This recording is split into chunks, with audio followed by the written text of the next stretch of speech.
Halo anak-anak, Assalamualaikum warahmatullahi wabarakatuh. Bertemu lagi dengan Miss Wulan di pelajaran IPS. Hari ini kita akan belajar bersama mengenai pengaruh kegiatan ekonomi terhadap kesejahteraan masyarakat. Kamu tentu sudah tahu makanan pokok sebagian masyarakat Indonesia adalah nasi. Tahukah kamu bagaimana caranya sepiring nasi dapat disajikan di meja makan rumahmu? Nasi berasal dari padi yang ditanam petani di sawah. Hasil panen padi petani digiling menjadi beras di tempat penggilingan. Di tempat penggilingan, beras dikirim ke pasar induk.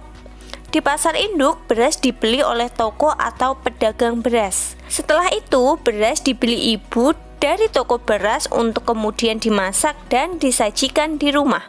Proses tersebut menunjukkan contoh kegiatan ekonomi yang meliputi kegiatan produksi, distribusi, dan konsumsi. Kegiatan ekonomi adalah kegiatan yang dilakukan untuk memenuhi kebutuhan hidup seseorang. Kegiatan ekonomi terdiri atas produksi, distribusi, dan konsumsi.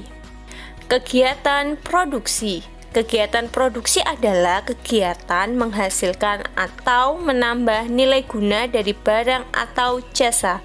Tujuan dari kegiatan produksi adalah memenuhi kebutuhan barang atau jasa yang dibutuhkan oleh konsumen. Pelaku dari kegiatan produksi disebut produsen. Kegiatan produksi ini membutuhkan bahan baku agar menghasilkan suatu barang yang dapat dimanfaatkan oleh seseorang. Yang pertama adalah bahan mentah. Bahan mentah merupakan bahan yang berasal dari alam dan harus diolah dahulu untuk memenuhi kebutuhan. Contohnya, kapas, beras, dan kayu gelondongan. Barang setengah jadi adalah bahan yang sudah mengalami pengolahan namun perlu diolah lagi agar dapat digunakan. Contohnya, benang, tepung beras, dan balok kayu. Yang ketiga adalah barang jadi. Barang jadi adalah barang yang telah selesai diolah sehingga dapat langsung digunakan. Contohnya, nasi, kue basah, dan mebel. Salah satu contoh kegiatan produksi adalah menjahit. Menjahit ini adalah mengolah kain menjadi pakaian siap pakai. Yang kedua adalah kegiatan distribusi. Kegiatan distribusi adalah kegiatan menyalurkan barang dari pihak produsen kepada konsumen. Nah, pelaku kegiatan distribusi sering disebut sebagai distributor. Secara umum, distributor dikelompokkan menjadi 3, yaitu yang pertama, agen. Agen adalah pedagang yang menyalurkan barang langsung ke produsen. Yang kedua ada pedagang eceran atau pengecer, yaitu pedagang yang menjual barang langsung kepada konsumen. Yang ketiga adalah pedagang besar atau grosir, yaitu pedagang yang membeli barang dalam jumlah besar kemudian dijual kembali kepada pedagang lain. Contoh kegiatan distribusi antara lain pengangkutan barang, pengemasan barang, penjualan barang di pasar dalam bentuk grosir, pembelian dari produsen, dan penyimpanan di gudang untuk menjaga standarisasi suatu barang, dan lain-lain. Kegiatan konsumsi.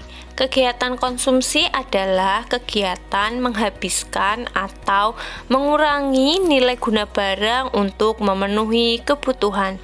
Tujuan dari kegiatan konsumsi adalah untuk memenuhi kebutuhan umat manusia. Pelaku kegiatan konsumsi sering disebut sebagai konsumen. Contoh dari kegiatan konsumsi antara lain minum, berbelanja, bertelepon, dan mengendarai sepeda. Tadi kita sudah belajar bersama mengenai kegiatan ekonomi. Nah, sekarang Miss Wulan akan memberikan skema kegiatan ekonomi pada pabrik teh. Nah, teh yang biasanya sering anak-anak konsumsi ini melewati beberapa tahap sebelum dapat dinikmati. Yang pertama, teh ditanam di perkebunan teh oleh para petani. 2. Setelah teh dipanen, disetorkan oleh para petani ke pabrik pengolahan teh. Setelah itu, setibanya di pabrik, teh tersebut diolah menjadi beberapa minuman, antara lain teh yang siap dinikmati dan teh yang perlu diseduh terlebih dahulu sebelum dapat kita nikmati. Nah, pada proses pengolahan tersebut cukup panjang. Setelah proses produksi di pabrik teh sudah selesai, kemudian produk tersebut didistribusikan ke pasar atau swalayan. Nah, selanjutnya teh tersebut dijual di swalayan dan di pasar agar dapat dinikmati oleh para konsumen. Setelah dijual di pasar tradisional atau di swalayan, teh tersebut dapat kita nikmati dan siap dikonsumsi. Sekian untuk pembelajaran hari ini. Miss ucapkan terima kasih. Wassalamualaikum warahmatullahi wabarakatuh.